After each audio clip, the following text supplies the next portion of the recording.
Al-Qur'annya suratnya surat Al-Ma'un ya. Al-Ma'un. Al-Ma'un itu artinya apa ya? Aunah. Ma'un itu bantuan. Sudah ketemu suratnya, surat ke-107. Siapa yang baca? Berhenti, Bujuri, atau berhenti atau dulu boleh dah. Baik. Ya. A'udzubillahi minasyaitonir rajim. Bismillahirrahmanirrahim. Ara'aital ladzi yukadzibu bid-din. Fadzalikal ladzi yad'ul yatim. Wala yahuddu ala ta'amil miskin. Fawailul lil musallin. Allazina hum an salatihim sahun. Allazina hum yura'un wa yamna'unal ma'un. Suka yang membaca dan menyimak sama-sama dapat Allah. Kita terjemah dulu ya perkataannya. A'udzubillahi minasyaitonirrajim min hamzihi wa nafthihi. Bismillahirrahmanirrahim. Apakah ro'aita, apakah kamu melihat, ya, mengetahui, ya, memperhatikan, ya, kalimat al-istifham, alladzi yang atau mereka, yukadzibu ini ada tasdid ya, berarti bukan kadzaba tapi kadzaba yukadzibu. Ya artinya udah pakai fi'il mudhari lagi ya kan. Mendustakannya selalu sering dusta. Ya bidin, apa tuh bidin? Nah, ada yang mengartikan agama, tapi sebenarnya bukan agama. Boleh juga nggak apa-apa agama ya. Tapi yang paling tepat adalah hari pembalasan. Ya. Fadzalikal ladzi, maka yang demikian itu dzalika itu alladzi, ya, mereka yang yadu itu kasar ya, menghardik, al yatim anak yatim, wala yahudu dan tidak mendorong itu menganjurkan, ala atas ta'amil makanan ya, bukan memberi makan tapi makanan ya. Kalau memberi makan it'am, tapi ini ta'amin makanan ala miskin, orang-orang miskin. Fawailul lil musallin, maka celakalah bagi ya al musallin, orang yang sholat. Siapa? Alladzina hum an salatihim syahun. Alladzina mereka yang sholat, mereka an dari sholatihim, dari sholat mereka, sahun tuh saha ya, saha itu artinya lupa atau lalai. Ghafilun, mereka yang lalai. Alladihum, mereka yuraun, yang memperlihatkan riya sholatnya riya, memperlihatkan sholatnya. Wayamna'u mana itu menahan, bil mudhari selalu menahan ya, menahan al-ma'un, pertolongan atau bantuan. Al-ma'un juga bisa berarti kalaupun dia bantu berarti sedikit ya. Pendek ayatnya 7 ayat, singkat ya, tapi nggak tahu nanti tafsirnya panjang nggak ya, kita coba dulu. Sudah disiapkan catatannya Bapak Ibu ya, kita berlima ya, nggak masalah.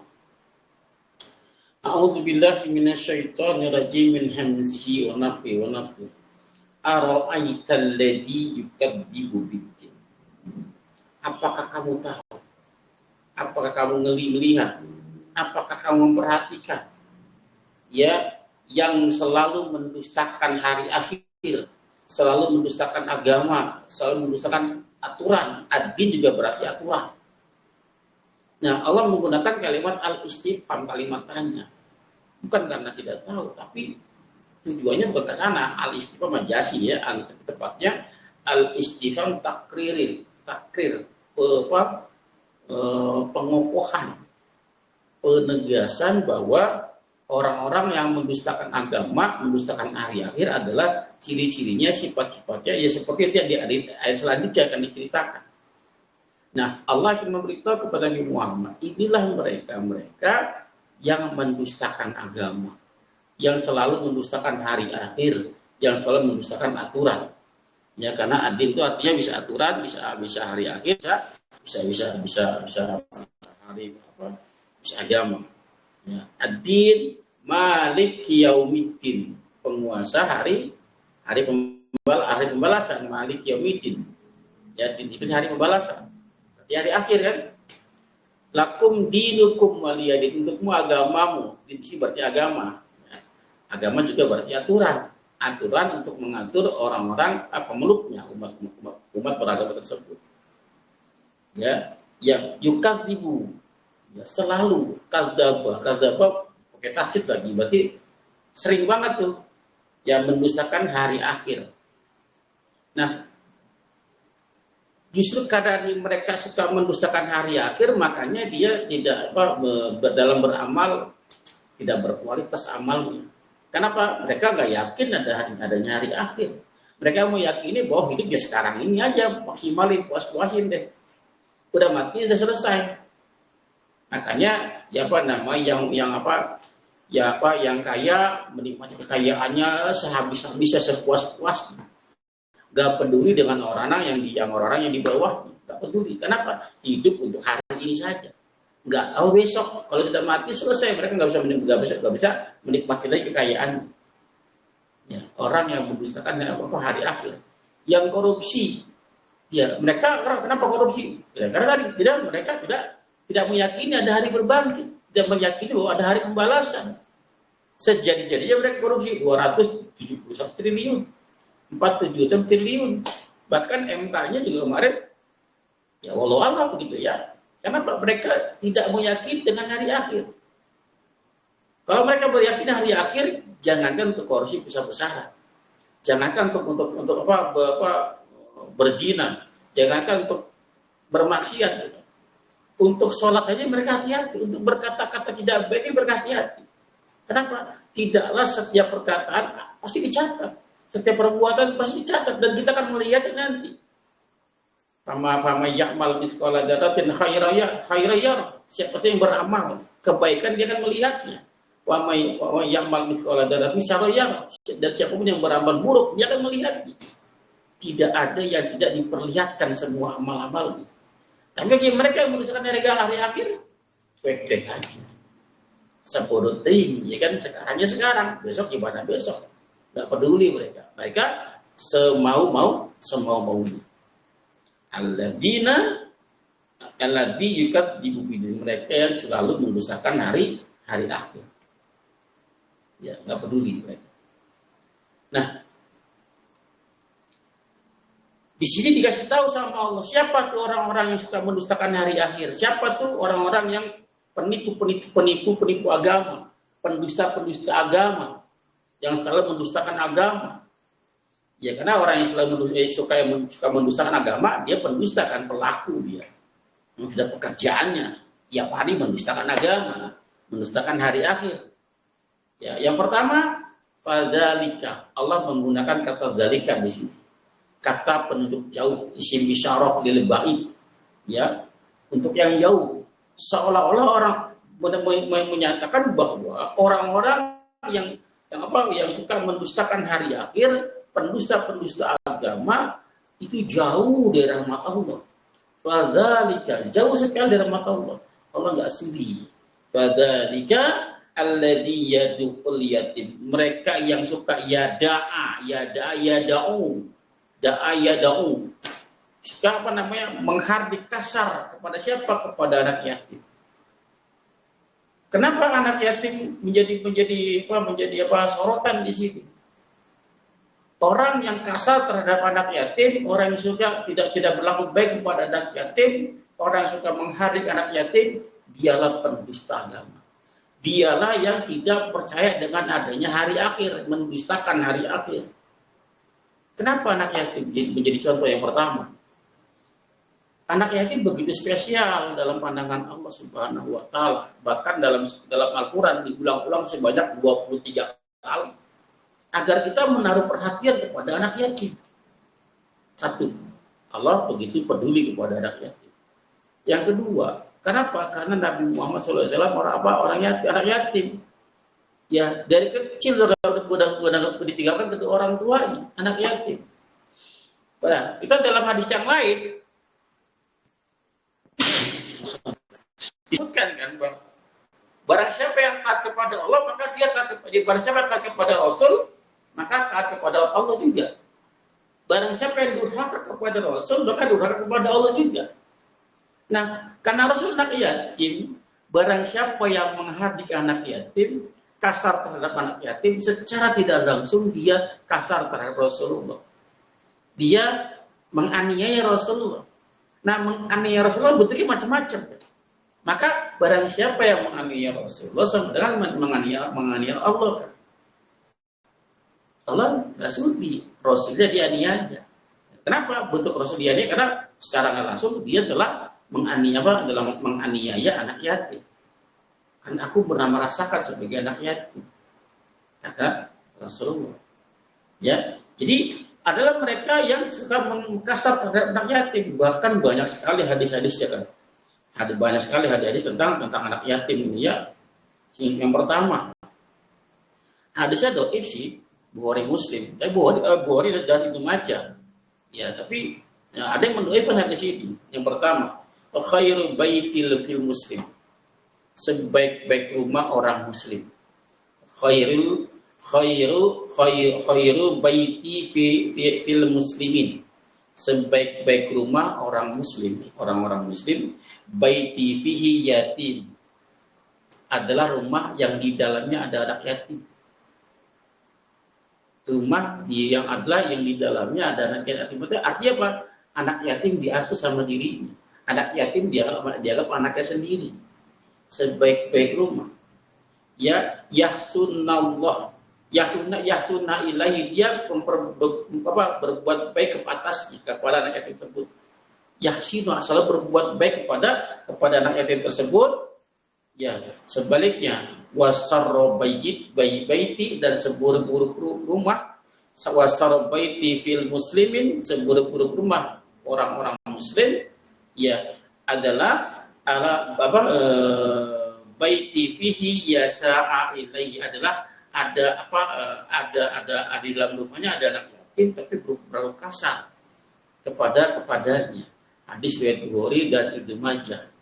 Ada perawi yang diragukan kesohihannya, tapi matanya redaksinya sesuai dengan ayat Quran, maka hadisnya dipakai gitu ya, minimal hadisnya hasan ya, hadisnya hasan. Sebaik-baik rumah, seburuk-buruk rumah.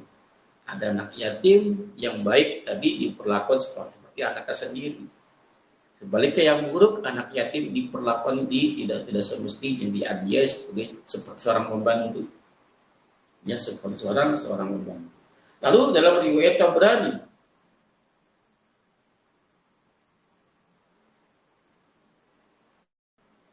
ya riwayat Tabrani, Rasul pernah bersabda, atuhibbu an yalinu qalbika qalbuka. Apakah kamu mau? Ya, apakah kamu suka? Ya, hatimu dibuat lembut, dijadikan lembut ya. Apa kamu suka kalau hatimu menjadi lembut? Allah melembutkan hatimu, gitu kan? Wa tudraka hajatuka, dan Allah mengabulkan hajatmu. Allah mengabulkan keinginanmu. Ya. Bertanya Rasul, ya bertanya ingin memberitahu maukah kamu? Ya, kamu suka enggak kalau Allah melembutkan hatimu?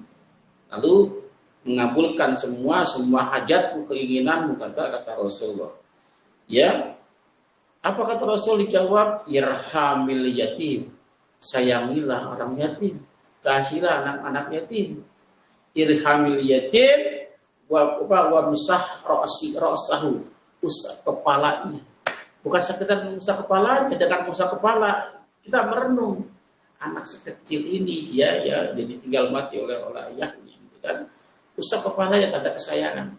Ya, bukan sekedar usap kepala, tapi ada menaruh perhatian. Wa misah ra'sahu, ya.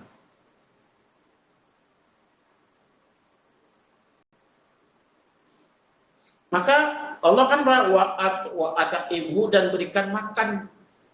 Wa ata'imhu, berikan makannya.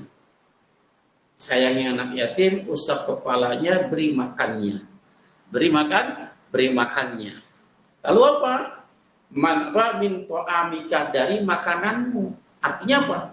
Anak yatim kamu kasih makan dengan api, sama seperti apa yang kita makan. Jangan kita makan mewah, anak yatim makan seadanya. Allah nggak suka. Beri makan dia seperti apa yang kamu makan.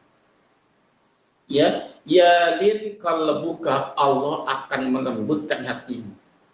Allah akan melembutkan hatimu, wa tudrika hajatuka, dan akan mengabulkan hajatmu, keinginanmu. Hadis riwayat Tabrani. Ya, Allah begitu memuliakan anak yatim karena Rasulullah ya yatim. Bahkan dalam hadis yang lain, di surga bersama Rasulullah bagi yang merawat anak yatim, memperhatikan anak yatim, mengasuh anak yatim, dia bersamaku di surga. Ya, dia bersamaku di surga, seperti dua jari ini. Ana wa kafil yatim, aku bersama orang yang mengasihi, menyantui anak-anak yatim, fil jannah, di surga, hakada, seperti ini kata Nabi. Seperti ini, wa asyara bisababi, dua jarinya. Mengisyaratkan dengan dua jarinya, ya wal ausat wa faraja, dan merenggangkan antar dua jari direnggangkan seperti ini, maksudnya renggang itu ya, merenggangkan bainahuma sayan. Jadi aku dengan pengasuh anak yatim, pemerhati anak yatim, perawat anak yatim, akan berada di surga. Seperti ini kata Rasulullah. Bersama seperti ini, bersama dengan Rasulullah, dekat sekali. Tetanggaan dengan Rasulullah SAW. Ya, bertetangga dengan Rasulullah SAW. Maka sebaliknya, orang yang tidak seperti itu, cara tanda dia orang yang tidak punya kebaikan sama sekali. Ini bisa dibuka di surat ke-76 ya, surat Al-Insan ayat ke-8 sampai 10. Bisa tolong dibaca Bapak Ibu, surat ke-76 Al-Insan ayat 8 sampai dengan 10.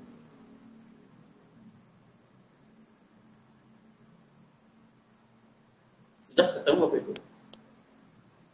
Ayat 8 sampai 10 Al-Insan. Baik Ustaz, dibacakan.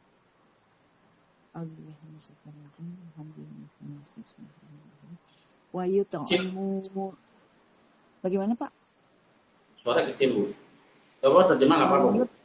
Oh ya. Dan mereka memberikan makanan yang disukainya kepada orang miskin, anak yatim, dan orang yang ditawan.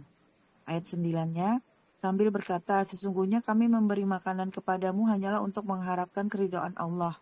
Kami tidak menghendaki balasan dari kamu dan tidak pula ucapan terima kasih. Ayat 10-nya, sesungguhnya kami takut akan azab Tuhan kami pada suatu hari yang pada hari itu orang-orang bermuka masam dan penuh kesulitan.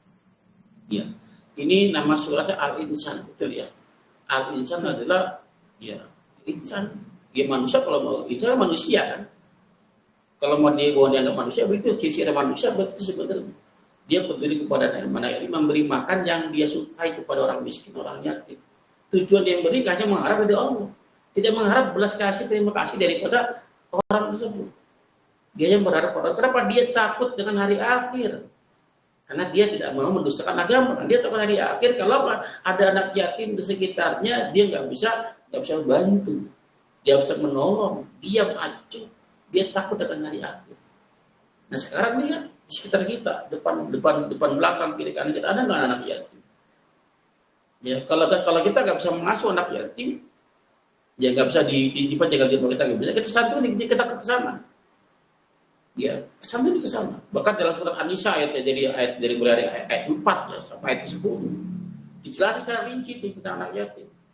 Apabila dia punya harta, anak yatim punya harta, ya ada bekas adik warisan dari bapaknya, kita sebagai walinya, paman sebagai walinya gitu kan, maka satu, dilarang mencampur harta anak yatim. Dua, dilarang memakan harta anak yatim dengan cara yang batil. Yang ketiga, kan mendidik, dijaga harta anak yatim, dijaga, dikelola dengan baik, dengan bijak, agar apa? Agar si yatim tersebut pada saat dia dewasa sudah siap, sudah mumpuni, sudah bisa mengelola hartanya, baru diberikan agar hartanya tidak habis. Jadi kalau saya diberikan dulu Pak, Allah perhatikan anak yatim.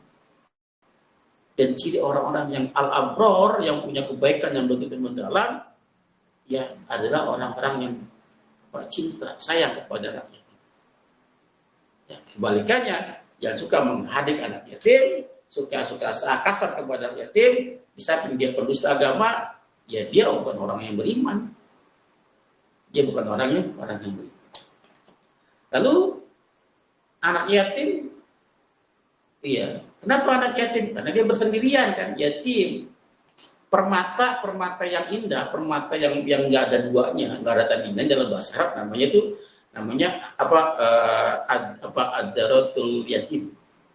Namanya perhiasan yang nggak ada tandingannya. Kenapa? Satu-satunya yatim. Kenapa dia yatim sendirian? Satu-satunya. Ya, yatim itu tidak berhak menerima zakatnya. Orang yatim tidak berhak menerima zakat. Kenapa? Karena tidak semua orang yatim itu miskin. Yang dibutuhkan orang yatim bukan makanan, tapi kasih sayang. Tapi kasih sayang. Kita ditinggal mati sejak kecil sama orang yang menjadi apa? Menjadi walinya, bapaknya, tempat dia berkasih sayang. Jadi salah kalau misalnya kita kenal yatim harus dengan makanan, dengan uang, tidak. Yang paling penting kasih sayang, mereka butuh itu Bapak sekalian. Ya apalagi kalau kita kasih makan, kasih sayang. Perhatikan mereka, perhatikan anak yatim.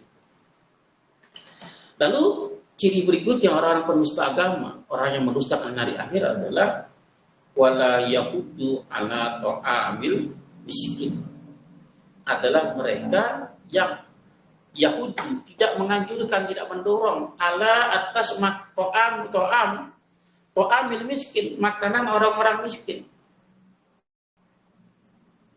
Mereka dalam ayat ini bukan diperintahkan untuk memberi makan kepada orang miskin, tidak. Karena nggak semua orang bisa seperti itu. Tapi kalau sekedar mendorong, menganjurkan, contoh, ya, si A tidak mampu untuk memberi makan orang miskin, si A.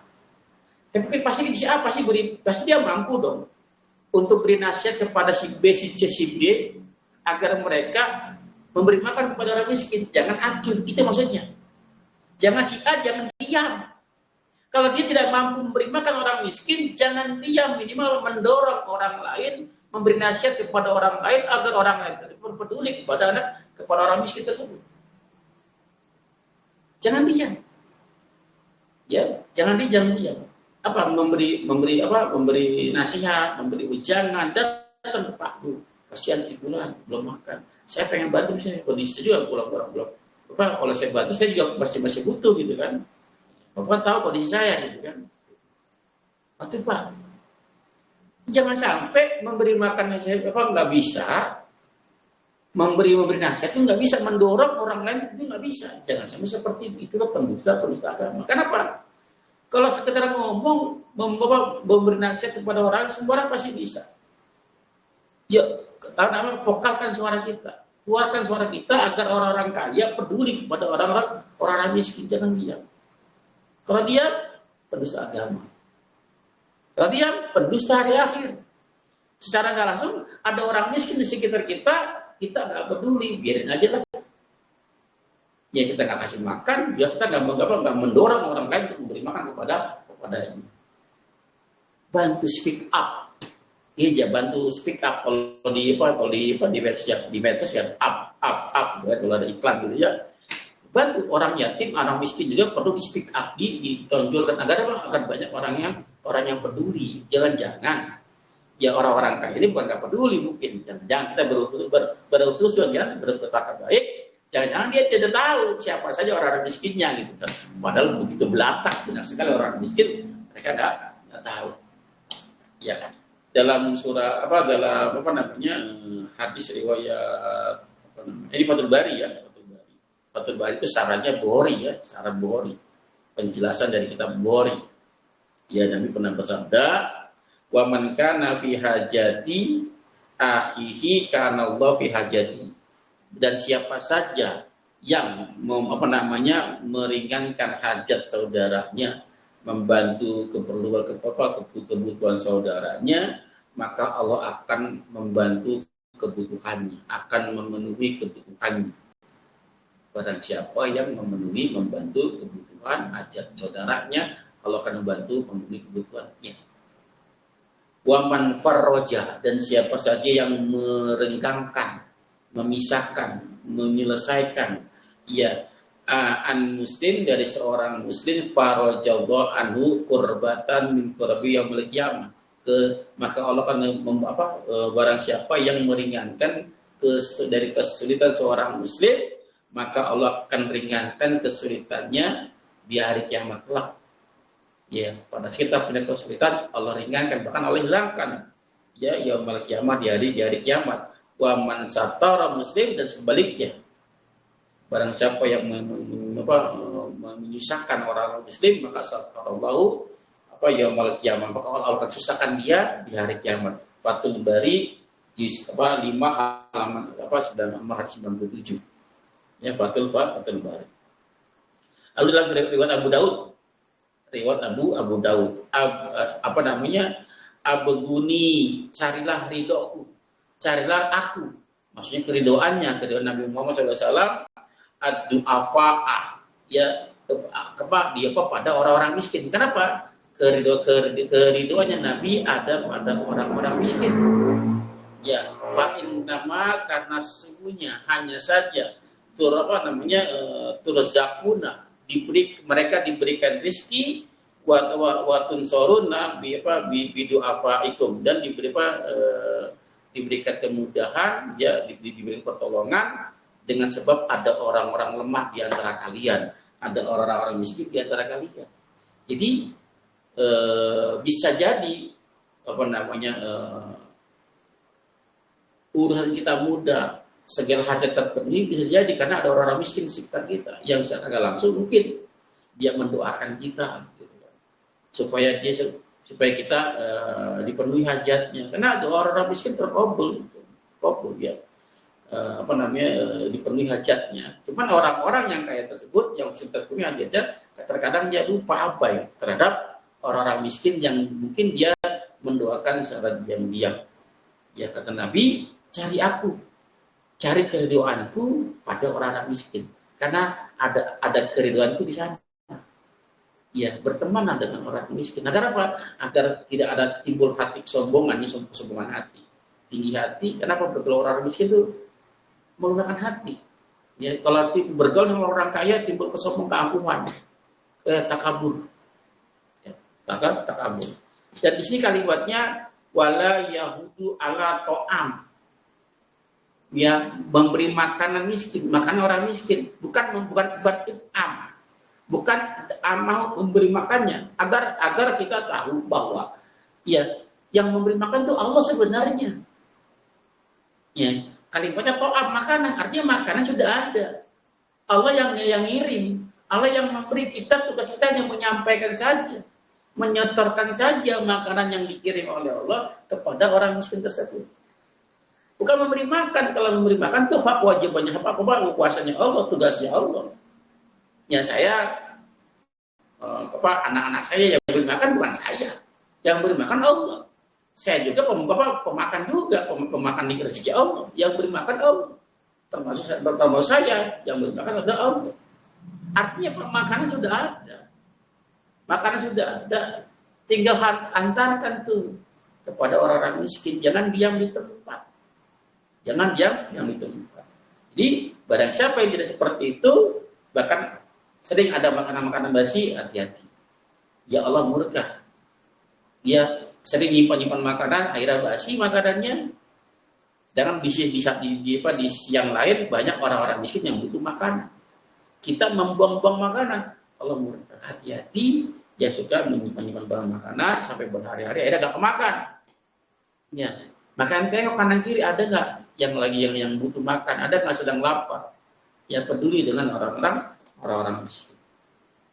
Ya, fawaidul lil musallin, maka celakalah orang-orang bagi orang yang sholat. Oh dikait ke sini ya? Ya, dikait ke sini ya. Maksudnya apa? Karena memang ya orang-orang yang sholat yang benar, gak mungkin dia gak peduli dengan orang yatim, dengan anak yatim. Dia gak mungkin gak peduli dengan orang miskin. Kalau sholatnya benar, itu tanda celaka orang-orang yang sholat. Kenapa? Sholatnya tidak menjadi peduli kepada anak yatim dan orang miskin. Maka celakalah mereka yang tidak peduli kepada anak yatim dan orang miskin. Nah, kalau sholat celaka, bagaimana dengan amalan yang lain? Karena sholat adalah penentu, sholat adalah sebagai barometer. Ya, bahwa penentunya ada sholatnya. Kalau sholatnya baik, maka baik seluruh amal. Kalau buruk seluruh amal, sholat penentu. Ya, jadi kan prioritas. Ya, pertama kali siapa sholatnya? Fawaidul lil musallin, dan celakalah orang-orang yang sholat. Siapa mereka? Alladzina hum an sholatihim sahun. Adalah mereka yang dari sholat mereka lalai. Perhatikan kalimat demi kalimat, kata demi kata. Orang-orang yang celaka dalam sholatnya adalah mereka yang dari sholat mereka lalai. Bu, saya mau tanya, Bapak Ibu, saya mau tanya. Dari cerita ini, orang yang lalai dari pekerjaannya. Saya mau tanya, orang yang lalai dari dari pekerjaannya. Saya mau tanya, sebelum bekerja, di dalam bekerja, atau setelah bekerja, Bapak-Bapak? Kalimat lalai dari pekerjaannya, sebelum, di dalam, atau sesudah? Di dalam. Di dalam. Yang lain? Sebelum kerja. Ya, di dalam atau di luar, atau di dalam, setelah? Sebelum, dalam, atau sesudah? Ya, yang mengatakan di dalam pekerjaannya, ya, kurang tepat ya. Yang benar adalah sebelum dan sesudah. Karena dari itu di luar. Di luar itu biar di luar bisa sebelum, bisa sesudah. Nah, orang-orang yang lalai dari sholat mereka. Ini sholat nih. Di luar, sebelum dan sesudah. Dan sebelum sholat, dia lalai. Apa nih? Mungkin waktunya dia lalai. Sholat zuhur, jam 12.00 katakan. Sebelum zuhur, dia tahu. Ya, ada sholat zuhur. Cuma karena kesibukannya, ya sehingga dia lalai. Yang menyebabkan dia, yang namanya lalai gimana kok dulu? Lalai kan hati lupa. Ya, dia tidak mengerjakan sholat tersebut. Atau dia ingat di waktu akhir sholatnya. Waktu belum sholat zuhur. Ya, sebelum dia sudah lalai. Ada yang menyebabkan dia lalai pada sholat tersebut. Sebelum ada sesuatu. Sebelum. Atau setelahnya. Setelah salam. Assalamualaikum warahmatullahi wabarakatuh. Setelah salam dia lalai dan sholat apa salah lalai? Dia tidak mempraktekkan ilmu-ilmu sholat dalam kehidupan sehari-hari. Yang salah satunya peduli kepada anak-anak yatim, peduli kepada orang miskin. Dia nggak praktekkan itu, dia lalai. Iya, sholatnya secara kalau di dalam sholatnya artinya fi bukan an. Kalimat sini ada an sholatihim bukan fi sholatihim. Kalau lalai di dalam sholatnya, yang dinamakan lalai dalam sholat itu namanya khusyuk, Bapak sekalian. Tidak ada yang selamat dari sini kalau begitu. Tidak ada yang selamat dari sini. Kenapa? Sholat untuk khusyuk gak semua orang mampu, baru takbir, Allahu Akbar, takbir doang yang khusyuk tuh. Ya, kita sampai salam udah kemana-mana pikirannya. Ada yang takbir dapat, kita dapat Al-Fatihah, udah kemana tahu. Al-Fatihah dapat, surat yang lain udah beda-beda. Ya, maka jarang ada yang selamat kalau fi sholatihim.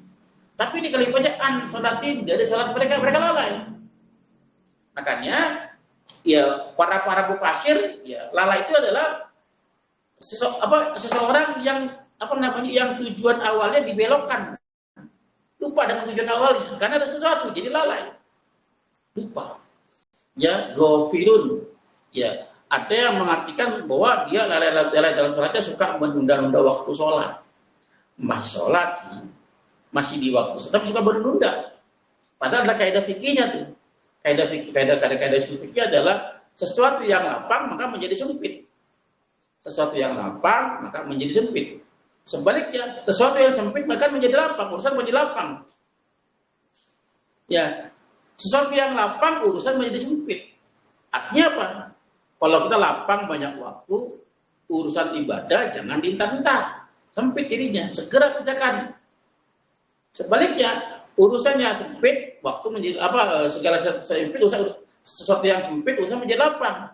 Banyak kegiatan, segala macam, sibuk, ya, maka waktu menjadi lapang. Boleh dijamak, boleh dikosor, boleh dijambak, boleh dikosor.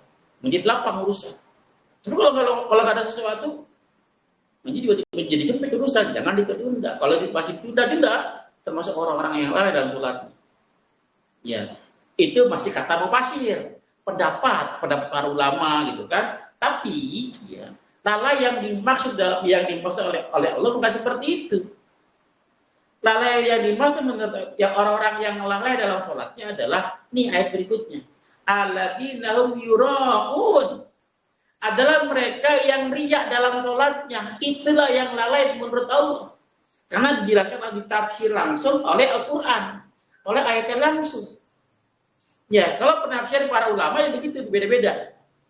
Ya, waktunya, ya ada kadang-kadang gerakannya, ada kadang-kadang bacaannya, ada kadang-kadang setelahnya. Ya, tapi menurut Allah enggak. Orang yang lalai dalam sholatnya adalah mereka yang riya. Yang riya dalam sholat, apa itu riya? Ya, dia sholatnya bukan karena Allah, hanya ingin dilihat orang. Atau kalau ngeriya dia sum'ah, ingin didengar orang, ingin didengar oleh orang. Padahal riya kata Rasul termasuk syirik yang kecil, syirik asghar, syirkul asghar, syirkul asghar, syirik yang kecil. Ya, padahal syirik adalah kezaliman yang sangat besar. Barang siapa yang riya dalam ibadahnya, maka Allah minta kepada orang yang kamu riya itu tadi pahalanya. Minta pahala sama dia, jangan sama aku, kata Allah. Minta ganjaran sama dia, jangan sama aku, kata Allah. Karena kamu beribadah karena mereka. Ya, karena mereka. Ya, dalam apa namanya? Sebentar ya. Dalam satu riwayat hadis saya pernah coba mana riwayat hadis ya. Man samian nas, barang siapa yang memperdengarkan kepada orang-orang ya bi'amali, dengan amalnya. Jadi Al-Fatihahnya dibagusin. Ingin diperdengarkan kepada orang-orang. Man sami an-nas bi'amalihi sami Allah bi masami'a khalqihi. Maka Allah akan perdengarkan ya aibnya kepada makhluk-makhluknya. Allah akan ceritakan tuh ya aibnya kepada telinga orang-orang, kepada makhluk-makhluknya. Barang siapa yang memperdengarkan amalnya kepada orang lain. Ya, wa saggarahu wa haqqarahu, dan Allah akan merendahkannya, Allah akan menghinakannya. Lalu dalam riwayat yang lain, Ibnu Majah nomor hadisnya 4204, Nabi pernah bersabda, ala akhbirukum, maukah aku kabarkan kepada kalian, ya huwa akhafu, dia yang lebih aku takuti, yang lebih tersembunyi, Ya alaikum atas kamu indi di sisiku minal masih dajjal dari masih dajjal dari dajjal. Kata Rasul ada sesuatu yang lebih ditakuti, lebih tersembunyi dari dajjal. Ya, qala kulna bala. Mereka berkata, "Ya Rasul, kami mau tahu apa itu." Faqalu, lalu Rasul bersabda menjawab, asyirkul khafi, syirik yang kecil, syirik yang tersembunyi, kata Rasulullah. Apa itu? An yakuma rajul, mereka mendiri an yakuma rajul yusolli. Mereka seseorang mendirikan sholat, fayu zayyinu, mereka menghias sholat mereka. Kenapa? Karena ada orang yang melihatnya. Fayuzayyinu salatuhu lima yara man nador rajul. Mereka menghias salat mereka, orang tersebut mendirikan salat, menghias salatnya karena ada orang yang melihat salatnya. Apabila tidak ada orang yang melihatnya, dia salat biasa lagi, bahkan meninggalkan salatnya. Bahkan kata Ibnu Abbas, ini adalah salat-salat orang-orang munafik. Ya, salat orang-orang munafik. Dia sholat munafik. Makanya kenapa sholat yang berat bagi orang-orang munafik adalah sholat isya dan subuh, karena gelap. Zaman dulu kan tak ada lampu. Ya, kalau mereka nggak hadir sholat subuh, nggak ada sholat isya, nggak ada yang kelihatan, nggak tahu, tidak tahu. Tapi kalau sholat zuhur, sholat asar, sholat maghrib, mereka ada tuh orang-orang munafik di sana. Kenapa? Kelihatan terang. Bisa sholat nih berjamaah bersama Rasulullah nih. Ya, zaman Nabi, tapi zaman sekarang sudah ada lampu. Mau maghrib kayak, mau isya kayak, mau subuh kayak, tetap terang benderang. Lihatnya orang munafik sekarang ada di tiap waktu-waktu sholat. Ya, ada di tiap waktu sholat. Kenapa? Karena mereka sangat mengharap ujian dari manusia. Dia berjamaahnya karena orang. Dia datang dari awal karena orang. Kalau nggak ada orang-orang ya dia kalau sendirian di rumahnya apalagi ya nggak ada. Ketahuan kebuka tuh watak-watak aslinya. Ya itu yang lebih ditakuti, yang lebih tersembunyi daripada dajjal. Ya, daripada dajjal. Jadi yang dimaksud orang-orang yang lalai dalam sholatnya adalah mereka yang riya dalam sholat. Kenapa? Ya, orang yang riya kan amalan hapus. Ya, seperti debu yang berterbangan, nggak ada apa-apanya. Seperti pasir yang berada di batu yang licin, lalu tertimpa hujan yang lebat. Maka habis itu pasir dan tidak tersisa apa-apa. Seperti itulah amalan orang-orang yang riya. Mereka mengira amalan sudah banyak. Mereka mengira calon penghuni surga. Tapi pada saat diperiksa, pada saat diadili, pada saat diminta pertanggungjawabannya di akhirat kelak, tidak ada amal satu sedikit pun. Jadi mereka termasuk orang-orang yang merugi. Lalu ada wow di sini. Orang-orang yang riya dalam sholatnya adalah orang-orang yang lalai dalam sholatnya. Dan wa yamna'unal ma'un. Mereka yang suka menahan ma'al ma'un, menahan bantuan, artinya nggak mau nolong orang lain. Ya al-ma'un juga bisa berarti ma'un al-ma'nu. Al-ma'nu artinya bantuan yang sedikit. Artinya mereka kalau mau bantu sedikit, nggak pernah banyak. Bakhil terhadap bantuan, nggak pernah mau bantu kepada orang lain. Bahkan tetangga minjem garam, katakan, Bu ada garam aja minjem, beli sono apa sih? Pakai minjem garam. Ya, perkara garam mereka nggak mau peduli, nggak mau ngasih. Kalau ngasih dengan lompatan. Ya, inilah orang-orang yang lalai dalam sholat. Dia tidak mau memberi bantuan kepada sesamanya. Kalaupun memberi bantuan hanya sedikit sekali.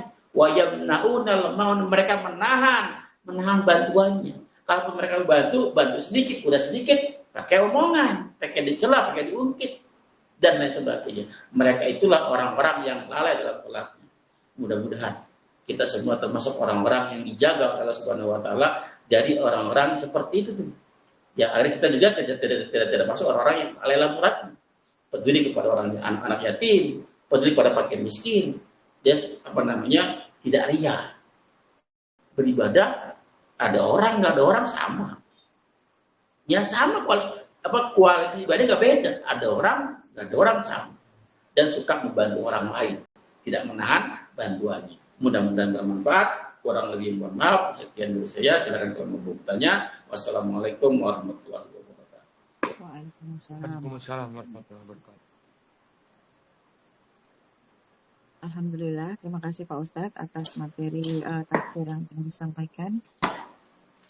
Mungkin Bapak Ibu yang sudah hadir mau bertanya, boleh langsung dibuka mic-nya, boleh perihal Quran barusan, tafsir Al-Ma'un, atau juga perihal seputar agama yang lain. Silakan, siapa dulu yang mau bertanya?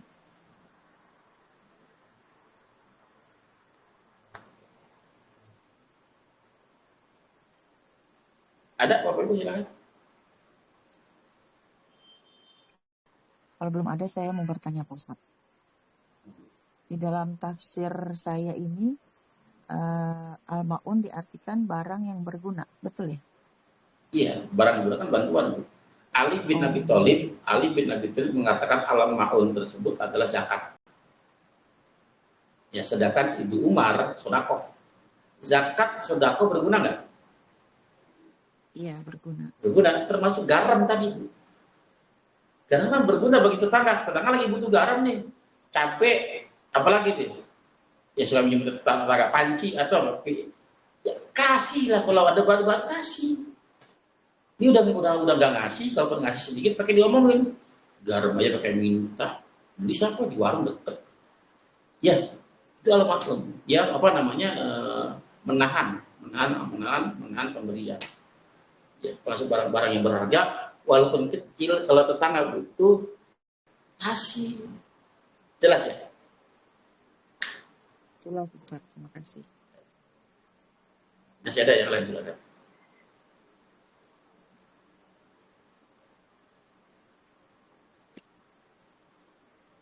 Ini nggak blur kan tampilan? Bagus, Ustaz.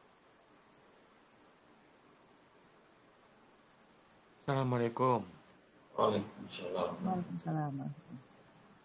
Pak Ustadz, itu kan kalau misalnya suami istri, salah satunya meninggal, artinya si pasangan yang satunya lagi itu dapat 1/8 harta waris kan Pak Ustadz ya? Gimana Pak? Kecil kan suaranya Pak? Oh gitu? Bentar. Iya. Nah ya jelas. Iya, kalau Halo? suami istri. Halo. Suami istri. Salah satunya meninggal. Salah satunya Kan mati. ya. Apa namanya? 1/8. Yang Waris. masih hidup ini kan dapat 1/8 Pak Ustadz. Bukan. Tergantung yang mati siapa dulu Pak. Kalau sama, yang nggak sama, iya laki itu perempuan setengah laki-laki. Kalau yang mati istrinya, maka suami dapat harta waris peninggalan istrinya itu dapatnya 1/4 kalau punya anak, setengah kalau nggak punya anak. Tapi kalau suami yang mati, si istri dapat harta waris dari harta suaminya 1/4 kalau punya anak, setengah kalau nggak punya anak. Jelas ya? Beda. Ya. 1/8 kalau punya anak, 1/4 kalau nggak punya anak. Jadi kalau laki-laki setengah dan 1/4, ya dapat harta dari istri yang meninggal. Kalau istri dapat 1/4 atau 1/8 dari harta suami yang meninggal. Jelas ya? Ya jelas. Nah terus kemudian hak warisnya itu dihibahkan seluruhnya misalnya pada anaknya, salah satu anaknya itu boleh ya? Nggak apa-apa ya Bos? Dihibahkan kapan Pak? Belum masih hidup kan? Masih hidup. Nggak apa-apa, boleh. Nggak apa-apa ya? Seluruhnya pun nggak apa-apa ya Bos? Saya juga nggak apa-apa Pak. Oh iya. Iya, saya juga nggak apa-apa. Hibah ya kan? Saya mau nggak kasih Pak. Boleh Pak. Terus kemudian begini, pada saat sekarang ini kan artinya orang diwajibkan untuk berzakat ya Pak Ustadz ya, zakat fitrah ya. Ya. Kalau misalnya ada yang meninggal, itu apa nama zakatnya kita itu diberikan pada keluarga yang meninggal, itu boleh Pak Ustadz ya? Gimana? Bapak wajib zakat nih. Si Ya, A punya keluarga yang ada yang meninggal. ya, Ya, terus terus gimana? Zakatnya saja itu. ya, ya gitu. Orang Boleh Pak itu. Ustadz. Ini orang, ya dia fakir apa enggak? Miskin enggak? Ya enggak sih. Ya kalau enggak wajib Pak. Jangan kita tuh pakai miskin. 8 asnaf itu ya Pak Ustadz ya. Iya, iya, 8 hari secara keseluruhan ya. Zakat mal, jangan kan kalau zakat kita ada khusus apa? Khususan ya apa untuk orang-orang yang fakir dan miskin. Kalau zakat mal, Jangan delapan golongan. Semua zakat sebenarnya 88 asnaf. Suratnya surat 9 ayat 60. Ya, zakat itu zakat umum ya, secara umum, zakat fitrah, zakat mal, zakat apa namanya semuanya itu ke 8 asnaf, 8 golongan, ya, 8 golongan. Nah, ada pun zakat fitrah ini ulama, pendapat ulama, ya, hanya untuk fakir miskin saja. Kalau enggak, ya, ini 8 masih boleh. Tapi kalau nggak 8 asnaf nggak boleh. Tapi ada ulama yang berpendapat begitu, berpendapat oleh zakat fitrah itu hanya untuk fakir dan miskin. Kalau nggak ada. Jelas katanya. jelas. Suara Pak Ustadz itu terputus-putus Pak Ustadz. Terputus-putus suara saya. Gimana yang lain? Bagus Ustaz. Nah, Bagus, sekarang bagus Pak. lagi. Tadi dengan saya itu putus-putus tuh Pak Ustadz. Iya, Iya, iya, iya. mungkin Gitu ya. jaringan di situ. Jadi kalau zakat fitrah ada sebagian ulama hanya untuk fakir dan miskin. Bahkan seorang ustadz yang di zakat mal dia berhak dapat zakat mal ya karena termasuk 8 asnaf bisa bilang ya salah satu ke seorang guru ngajian tapi zakat fitrah nggak boleh katanya kata ulama sebagai ulama gitu kan ya kecuali ustadz tersebut miskin fakir baru boleh gitu kan. Jadi itu pendapat kan bukan dalil apa gitu katanya. Ya, paham Pak Ustadz. Ya. Masih ada yang lain silakan Bapak Ibu. Baik, siapa lagi Ya, yang mau tadi yang bertanya? itu Pak Ustadz. Ya, Yang silakan. apa namanya? Istisqo itu Pak Ustadz. Nah, Itu apa? diwajibkan atau disunahkan itu pakai selendang itu Pak Ustadz. Sunnah, sholatnya sunnah Pak. Di istisqa itu sering kan gini Pak. Ya kalau di sini ya di apa namanya di bahu ya. Ini panjang pendek Pak. Ada yang panjang ini panjang ini pendek. Jadi gitu ya di ujung kan ada dua ujung tuh. Ujungnya satu di sini, di satu di sini. Paham ya? Nih, paham ya? Ya, ya. Paham nih? Nih, pada saat habis doa kan doanya begini Pak doanya tuh. Tapak tangannya menghadap langit, bawahnya ke sini. Doanya begini dia doanya. Ya supaya kucur air hujannya. Ya doanya begini kalau istisqa ya. Selesai berdoa, di bawah dibalik Pak. Tadi begini nih ya. Ini di atas, di bawah ya. Pas dibalik jadi begini Pak. Pak. Ya, paham. Pak. Atau yang kedua, sama nih posisinya Pak. Posisi balik ya, selera begini kan. Ujungnya sama di sini. Selesai berdoa dibalik begini Pak. Paham nggak? Pak. Dibalik selendangnya. Ya tadi posisinya begini, posisinya sini selendangnya dibalik begini jadinya gitu. Posisi selendangnya dibalik. Bagian dalam, bagian luar. Bagian dalam ke bagian luar. Yang tadi bagian luar, belum di bagian dalam. Sebaliknya. Intinya Pak, itu isyarat supaya untuk membalikan cuaca kondisi yang jadi kering jadi hujan, panas jadi hujan, baru jadi hujan. Ya. Itu yang dengan yang di bahunya, yang dengan di pundaknya itu dibalikannya berarti kan ya? Iya seluruhnya Pak. Ya, seluruhnya dibalikan. Paham Pak Ustadz. Ya, kan udah pernah saya praktekkan kalau waktu ini kan ini kan belum kemarin kan. Belum saya lihat. Jauh sih saya hendak ke saya juga kan. Ya yang banyak kemarin yang tahun lalu Pak kan 2 kali. Baik, silakan yang lain. Baik, siapa lagi yang mau bertanya? Boleh langsung dibuka mic-nya. Boleh perihal Al-Ma'un, tafsir Al-Ma'un, atau perihal yang lain seputar agama. Silakan. Saya mengucapkan taqabbalallahu minna wa minkum, taqabbal ya karim, bagi yang merayakan besok atau lusa ya. Mudah-mudahan diterima semua amal ibadah Allah Subhanahu wa taala ya. Jawabnya itu amin dulu atau sama-sama Pak Ustadz? Boleh amin dulu, boleh sama-sama. Kalau saya ya intinya kan kita paham tuh bacaan doanya apa tuh tak. Kan kata Rasul kan gitu, barang siapa didoakan maka balas doanya yang lebih baik kan. Ya, atau minimal sama. Ya kan? Gitu. Istilah taqabbalallahu minna wa minkum. Semoga Allah menerima dari kami, dari kalian juga menerima semua amal ibadah kita gitu kan. Ya kan? Maka doanya gimana? Bisa amin gitu kan. Atau jazakallahu khairan. Ya. Semoga Allah itu membalaskan kebaikan. Apa kebaikannya? Diterima ibadahnya kan. Boleh, Pak. Yang lain mungkin. Baik, siapa lagi yang lain yang mau bertanya? Ada?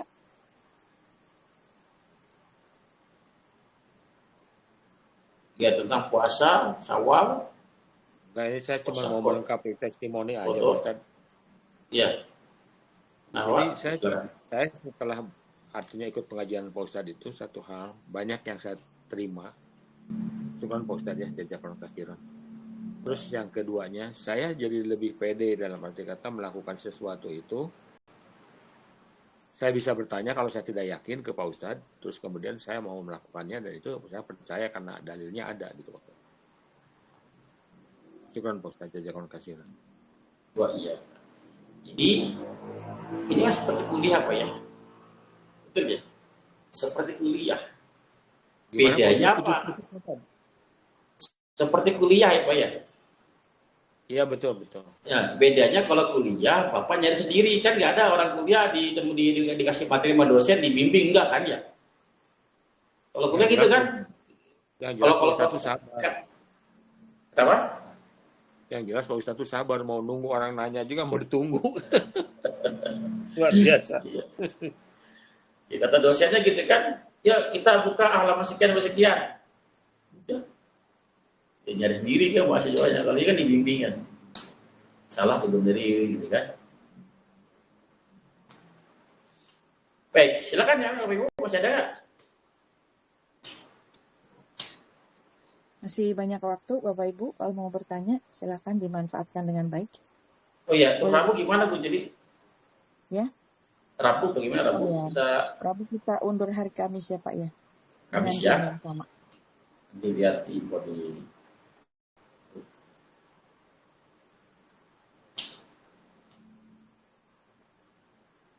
silakan Bapak Ibu. Iya Bu Anita. Ustaz, mau tanya kalau misalnya kan wanita itu ada masa haidnya. Nah, pada waktu membayar itu berdahulukan bayar dulu atau Syawal dulu? Iya. Saya mau tanya Bu, bayar hutang hukumnya apa Bu? Wanita, bayar hutang hukumnya apa Bu? Kenapa? Bayar hutang wajib. Kalau puasa Syawal hukumnya apa? Sunnah. Dahulu kan ya? Jadi wajib dulu. Ya bayar dulu. Bayar dulu. Iya. Karena begini Bu, pada saat kita mendahulukan Syawal, orang berpendapat begini kan Syawal cuma 6 hari, bayar bisa kapan-kapan. Gitu ya? Betul nggak? Iya, betul. Iya kan Syawal cuma 6 hari, Syawalnya dulu. Karena Syawal nggak ada lain kalau cuma di bulan Syawal. Dia meyakini bahwa umurnya masih panjang. Gimana kalau selesai Syawal dia mati, belum bayar hutang? Ya Bu ya? Iya. Jadi hutang dulu, padahal kita hutang, terus selesai. Kadang-kadang kita nggak Syawalan, dosa nggak? Enggak dosa karena sunnah. Tapi kalau nggak bayar hutang, dosa. Iya. Ya, mesti. Makasih. Ya, sama-sama disegerakan ya hutang ya. Cuma 6 hari Bu. Kan orang-orang haid 6-7 hari kan? Iya, betul. Makasih Ustadz. Sama-sama. Silakan yang lain Bapak Ibu. Baik, siapa lagi yang mau bertanya? Bu Silakan Fitri, dibuka Bu Fitri, mic-nya Bu aja. Sri, Bisa dilihat Bu catatannya yang Mei. kemarin, mungkin bisa ditanyakan sekarang.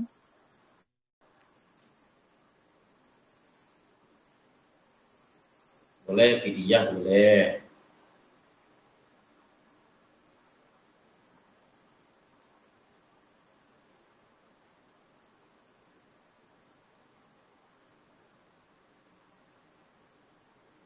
Atau sudah cukup?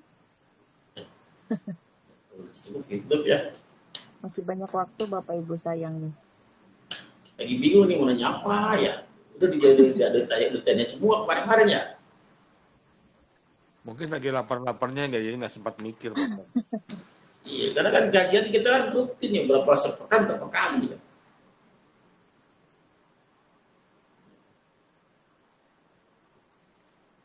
Ini bulu Maram udah kelar nih, kita ulang lagi gak nih bulu Maram nih. Ada yang mau dapat bab sholat ya, bab wudu ya, bab haid kemarin. Di sini siapa yang belum dapat bab sholat, bab haid?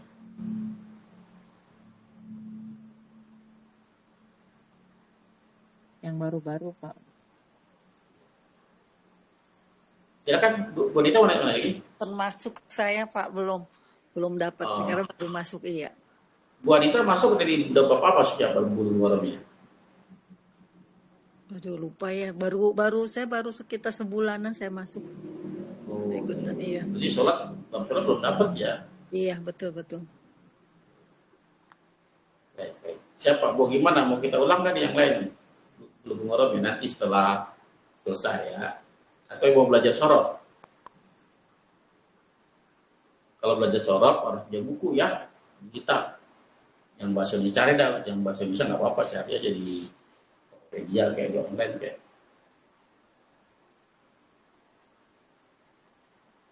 Gimana? Bapak Ibu sudah cukup? Diulang aja Pak Ustadz Bulughul Maramnya. Boleh. Baik, usul yang bagus. Ada lagi yang mau usul atau mau komen? Silakan.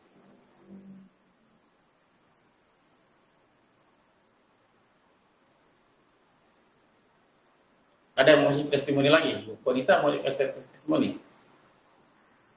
Bu Mei gimana Bu Mei? Testimoni Bu Mei. Udah lama juga Bu Mei ini. Bu Mei mau kasih testimoni Bu Mei boleh? Bu Mei ada? Bisa mendengar suara Pak Ustadz? Ya, silakan. Diulang aja nggak apa-apa Pak Ustadz. Oh, enggak, dikira mau kasih testimoni. Dikira mau kasih testimoni Bu. Selama ngaji bagaimana?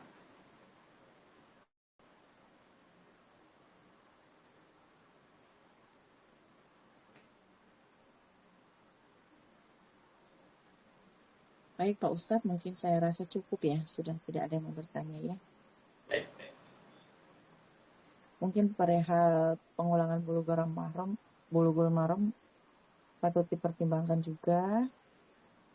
Bisa diulang lagi dari bab awal ya, agar yang lain bisa. Enaknya Sabtu sore apa Minggu pagi? Nah, itu dia. Juga enak Pak Ustadz, soalnya kan itu kadang-kadang ada materi yang artinya hot deh gitu kan gitu. Jadi yang bertanya itu banyak gitu Pak Ustadz. Jadi kalau misalnya cuman satu hari sayang gitu Pak Ustadz. Karena itu sangat berkaitan dengan kehidupan sehari-hari gitu Pak Ustadz ya. Iya, maksudnya diulangnya di hari Sabtu atau hari pagi atau Minggu pagi. Sabtu sore atau Minggu pagi. Kita ulang dari awal. Ya terserah Pak Ustadz lah. Kalau saya sih maunya Tapi Sabtu iya, Minggu iya. beli kitabnya ya, cari kitab di online tuh banyak ya. Kalau bisa kitab yang Arab semua ya, biar bisa sekali belajar bahasa Arab. Itu kan udah 2 kali pengulahan nih ya, harusnya udah banyak kosakatanya sebenarnya harusnya ya. Biar bisa nodong Bos kalau ada terjemahan. Nanti kita bacanya bareng-bareng gantian, yang saya doang ya. saling latihan baca. Ya silakan begini tutup. Cukup kali. Baik. Baik, Bapak.